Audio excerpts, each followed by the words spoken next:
Hi പ്രിയമുള്ള സുഹൃത്തുക്കളെ, നമ്മുടെ മതം ലോകോത്തര മതമായിട്ട് വളർത്തും എന്ന് പറഞ്ഞ് കരാർ എടുത്തിരിക്കുന്ന ചില ആളുകളുണ്ട് നമ്മുടെ നാട്ടിൽ. അതെ, ഈ മതം മാത്രം മതി ലോകത്ത്.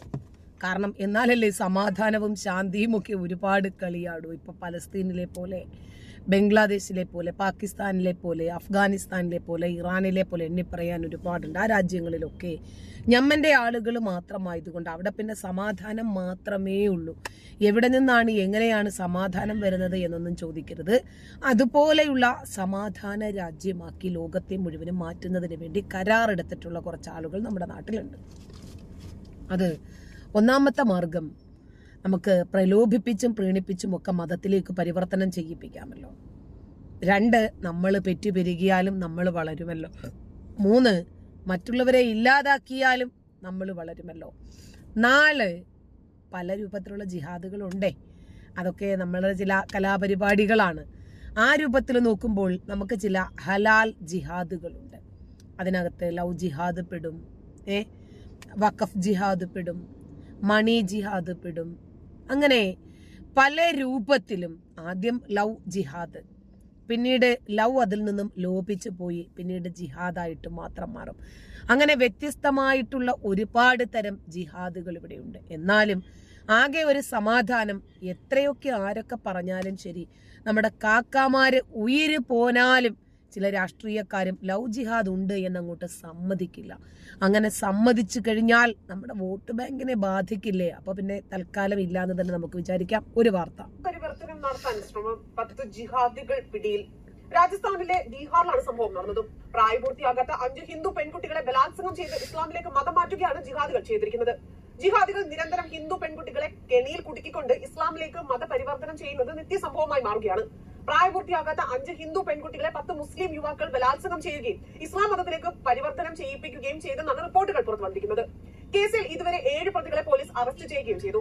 ജിഹാദികളുടെ വലയിൽ പെൺകുട്ടികൾ കുടുങ്ങിയതിനെ കുറിച്ച് കേസിൽ മുൻപ് എഫ്ഐആറുകൾ രജിസ്റ്റർ ചെയ്തിട്ടുണ്ട് എന്ന് ഡിവൈഎസ്പി പറയുന്നു. പോലീസ് ഉദ്യോഗസ്ഥൻ പറയുന്നതനുസരിച്ച് മുഖ്യപ്രതികൾ ആദ്യം സോഷ്യൽ മീഡിയ വഴിയാണ് പ്രായപൂർത്തിയാകാത്ത പെൺകുട്ടികളുമായി സൗഹൃദത്തിലായതും. ഇതിനുശേഷം പെൺകുട്ടി അവരുടെ കെണിയിൽ വീണ് എന്ന് തോന്നിയപ്പോൾ തന്നെ പ്രതി ഈ പെൺകുട്ടികളെ നേരിൽ കാണുകയാണ് ചെയ്തതും. രാജസ്ഥാനിലെ ബീഹാർ ജില്ലയിലെ ഉൻഗ്രാമിലാണ് പീഡനവും മതപരിവർത്തനവും നടന്നിരിക്കുന്നത്. ഇരകളായ പെൺകുട്ടികളുടെ കുടുംബത്തിന്റെ പരാതിയെ തുടർന്ന് വിജയനഗർ പോലീസ് ബലാത്സംഗം, ലൈംഗിക പീഡനം, പിന്തുടരൽ, പോസ്കോ എന്നീ കേസുകൾ പ്രകാരമാണ് കേസ് രജിസ്റ്റർ ചെയ്തിരിക്കുന്നത്. 7 പ്രതികൾക്കെതിരെയും ഇത് തന്നെയാണ് കേസ് രജിസ്റ്റർ ചെയ്ത് അറസ്റ്റ് ചെയ്യാനുള്ള കാരണവും. 3 പ്രതികൾ ഇപ്പോഴും ഒളിവിലാണ്. അവർക്കായി തിരച്ചിൽ നടത്തി വരികയാണ് എന്നും പ്രതികൾ അവർക്ക് മൊബൈൽ ഫോണുകളും സമ്മാനമായി നൽകിയിരുന്നു എന്നാണ് റിപ്പോർട്ടുകൾ വ്യക്തമാക്കുന്നത്. ഇതിനുശേഷം 10 പ്രതികളും ഇരകളായ 5 പെൺകുട്ടികളെ കറങ്ങാൻ ഒരു ബൈക്ക്, കൂടെ മിടുക്കനായിട്ടുള്ള ഒരു ചുള്ളൻ പയ്യൻ, പിന്നെ ഇടയ്ക്ക് ഒരു കളിയൊക്കെ കാണുമായിരിക്കും. ശരി, എന്തോ ആവട്ടെ. ഇനി അതല്ല, സൗന്ദര്യവർദ്ധക വസ്തുക്കൾ, ഫോണ്, ഇനിയും ചുരിദാറ്, അങ്ങനെ എന്തെങ്കിലുമൊക്കെ വസ്ത്രങ്ങൾ, പിന്നെ ഏതെങ്കിലും നല്ല ലോഡ്ജില് ഒരു ദിവസം താമസം, ഫ്ലാറ്റ് വീണു കഴിഞ്ഞു. അല്ല, ഏതെങ്കിലും ഒരു മുറിയൻ വന്നിട്ടൊന്ന് ചിരിച്ചു കാണിച്ചാൽ ഉടനെ ഇവളുമാര് ഇളിച്ചുകൊണ്ട് പിന്നാലെ പോകുന്നത് എന്തിനാ? അവന്മാരുടെ കഴിവും മികവും മാത്രമല്ലല്ലോ, ഇവളുമാരുടെ കഴിവുകേടും കൂടെ ഇല്ലേ? ഇവളുമാരെന്തുവാണ്, പൊട്ടി നിൽക്കുവാണോ? ആരെയെങ്കിലും ഒരുത്തനെ കിട്ടിയാൽ മതി പുറത്ത് വലിഞ്ഞു കയറാമെന്ന് പറഞ്ഞിട്ട്. അപ്പോ ഹിന്ദു പെൺകുട്ടികളെ 10 മുസ്ലിം പയ്യന്മാർ മതം മാറ്റി എന്ന് പറയുമ്പോൾ ആ 10 മുസ്ലിം പയ്യന്മാരുടെ കഴിവിനെ അല്ല ഇവിടെ എടുത്ത് കാണിക്കേണ്ടത്. ആ 4 ഹിന്ദു പെൺകുട്ടികളുടെ കഴിവുകേടിനെ കൂടി പറയണം. പലപ്പോഴായി ബലാത്സംഗം ചെയ്യുകയായിരുന്നു. ബലാത്സംഗത്തിന് ശേഷം പ്രതികൾ പ്രായപൂർത്തിയാകാത്ത പെൺകുട്ടികളെ നഗ്ന ചിത്രങ്ങൾ കാട്ടി ബ്ലാക്ക്മെയിൽ ചെയ്യുകയും പിന്നീട് ഇസ്ലാം മതം സ്വീകരിക്കാൻ നിർബന്ധിക്കുകയും ചെയ്തുവെന്ന് പോലീസ് നൽകിയ പരാതിയിൽ ബന്ധുക്കൾ ആരോപിക്കുന്നുണ്ട്. ഒരു പരിധിവരെ ഇതുപോലെയുള്ള എത്രയെത്ര കേസുകൾ നമ്മൾ നിരന്തരം കാണുന്നതല്ലേ സോഷ്യൽ മീഡിയയിൽ. ഇതിനൊക്കെ ഉള്ള അവബോധം സൃഷ്ടിക്കാതെ എങ്ങനെയാണ് ഇവര് രക്ഷപ്പെടുക? ഈ സമുദായം ഇവര് നഗ്ന ചിത്രങ്ങൾ എടുക്കാനും അതുപോലെ ഇവര് ഒരുമിച്ചുള്ള വിഷ്വൽസ് ചിത്രീകരിക്കാനും ഇവരങ്ങോട്ടിട്ട് കൊടുക്കുന്ന ഫോട്ടോസും വീഡിയോ കോളുകളും ഓഡിയോ സന്ദേശങ്ങളും ഫോട്ടോസും വല്ല കാര്യവുമുണ്ടോ? നമ്മുടെ സ്വസ്ഥതയും സമാധാനവും നശിപ്പിക്കുന്ന രൂപത്തിലുള്ള തെളിവുകൾ അവരുടെ കയ്യിൽ കൊണ്ടു കൊടുത്തിട്ട് പിന്നീട് അവരുടെ കാല് പിടിച്ച് പേടിച്ച് ഭയന്ന് ജീവിക്കേണ്ട വല്ല കാര്യവുമുണ്ടോ? പ്രായപൂർത്തിയാകാത്ത പെൺകുട്ടികൾ എന്തിനാണ് ഇവന്മാരുടെ പിന്നാലെ പോകുന്നത്? വിളിക്കുന്ന ഉടനെ എത്രയോ പ്രായപൂർത്തിയായതും ആകാത്തതുമായ പെൺകുട്ടികൾ ഇവിടെ നിർഭയം യാത്ര ചെയ്യുന്നുണ്ട്, ജീവിക്കുന്നുണ്ട്. അപ്പോ പിന്നീട് പ്രലോഭിപ്പിക്കാനും പീഡിപ്പിക്കാനും ഭീഷണിപ്പെടുത്താനുമുള്ള ഒരു സാഹചര്യം നമ്മളിലൂടെ ഉണ്ടാകുന്നുണ്ടോ എന്നത് ആദ്യം പുനഃപരിശോധിക്കേണ്ടിയിരിക്കുന്നു. അതേസമയം ഇന്ന് നമ്മുടെ നാട്ടിൽ ദിനംപ്രതി ഇപ്പോൾ ലവ് ജിഹാദിന്റെ വാർത്തകളാണ് പുറത്തു വരുന്നത്. വീണ്ടും ലവ് ജിഹാദിൽ ഒരു ജീവൻ കൂടി പൊലിഞ്ഞു എന്ന വാർത്തകളും കഴിഞ്ഞ ദിവസം പുറത്തു വന്നിരുന്നു. ഉത്തരാഖണ്ഡിലാണ് സംഭവം നടന്നത്. 17 വയസ്സുള്ള ഒരു ഹിന്ദു പെൺകുട്ടിയെ മുസ്ലിമായ കാമുകൻ ആസിഫ് എന്ന ചോട്ടൂൺ കുടുംബവും ക്രൂരമായി കൊലപ്പെടുത്തിയതാണ് കേസ്. ഇതോടെ തന്നെ ഉത്തരാഖണ്ഡിൽ നിന്നും മതപരിവർത്തനത്തിന്റെ അല്ലെങ്കിൽ മതപരമായ പീഡനത്തിന്റെ കൊലപാതകത്തിന്റെയും ഒക്കെ ഒരു കേസ് കൂടിയാണ് പുറത്തു വന്നിരിക്കുന്നത്. പെൺകുട്ടി തന്റെ ഒരു പയ്യനെ കണ്ടു, പ്രേമിച്ചു, പയ്യന്റെ പിന്നാലെ പോയി. ഇതിനൊന്നും തലയ്ക്കകത്ത് ആളുതാമസമില്ലേ കൊച്ചെ? ആദ്യം ഇവന്മാര് ശത്രുവാക്കുന്നത് ആരെയാ? നിങ്ങൾക്കു വേണ്ടി ശബ്ദമുയർത്താനുള്ള സോഴ്സുകളെയാണ് ആദ്യം ഇവരടയ്ക്കുക. നിങ്ങളെ കണ്ടിട്ടില്ലെങ്കിൽ അന്വേഷിക്കുന്ന, നിങ്ങൾക്ക് എന്തെങ്കിലും സംഭവിച്ചാൽ ചോദ്യം ചെയ്യാനുള്ള രക്ഷകർത്താക്കളെ ആദ്യം നിങ്ങളുടെ ശത്രുവാക്കി മാറ്റും.